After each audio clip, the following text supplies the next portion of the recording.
एक प्रसिद्ध राजा था जिसका नाम रामधन था।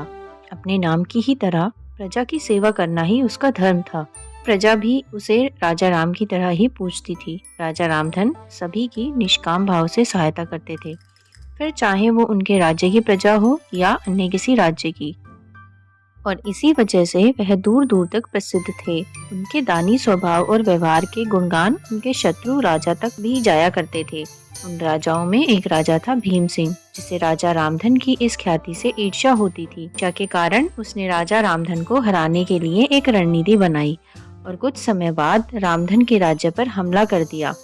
भीम सिंह ने छल से युद्ध तो जीत लिया और रामधन को जंगल में जाना पड़ा। इतना होने पर भी रामधन की लोकप्रियता में कोई कमी नहीं थी।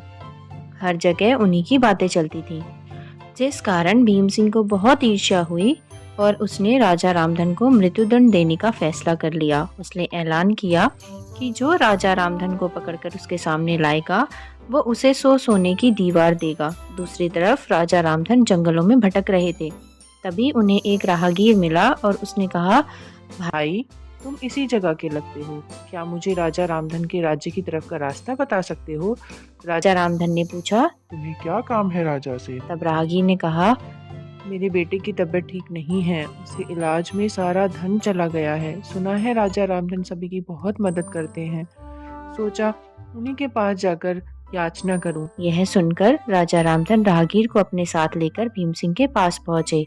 उन्हें देख दरबार में सभी अचंभित थे। राजा रामधन ने कहा, हे राजन, आपने मुझे खोजने वाले को 100 दिनार देने का वादा किया था। मेरे इस मित्र ने मुझे आपके सामने पेश किया है, अतः इसे वो 100 दिनार दे दो। यह सुनकर राजा भीम सिंह को एहसास हुआ कि राजा रामधन सच में कितने महान और दानी हैं और उसने अपनी गलती को स्वीकार किया। साथ ही राजा रामधन को उनका राज्य लौटा दिया और सदा उनके दिखाए रास्ते पर चलने का फैसला किया। इस कहानी से यही सीख मिलती है कि मनुष्य को अपने कर्मों का ख्याल करना चाहिए। अगर आप अच्छा करोगे तो अच्छा ही मिलेगा। माना कि कष्ट होता है, लेकिन अंत में सदैव अच्छा होता है।